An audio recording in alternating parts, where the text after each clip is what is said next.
અમદાવાદ સહિત સમગ્ર રાજ્યમાં આજે મેવાડના વીર શિરોમણી મહારાણા પ્રતાપની જન્મ જયંતિની ઉત્સાહભેર ઉજવણી કરવામાં આવી રહી છે।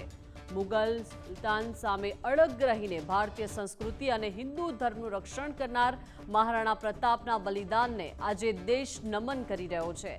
અમદાવાદના ઘાટલોડિયા વિસ્તારમાં આવેલા પ્રભાત ચોક ખાતે મહારાણા પ્રતાપની પ્રતિમાને પુષ્પાંજલિ અર્પણ કરવાનો કાર્યક્રમ યોજાયો હતો।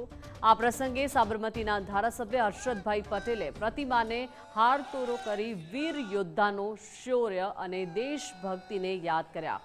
વર્ષ 1540માં કુંભલગઢમાં જન્મેલા મહારાણા પ્રતાપ મેવાડના 13મા રાજા હતા। તેમની બહાદુરી અને હલ્દીઘાટીના ઐતિહાસિક યુદ્ધની ગાથાઓ આજે પણ જનજનના હૈયે વસેલી છે। આજના દિવસે ઠેર ઠેર શોભાયાત્રા અને સન્માનના કાર્યક્રમો યોજીને નવી પેઢીને તેમના આદર્શોથી માહિતગાર કરવામાં આવી રહ્યા છે।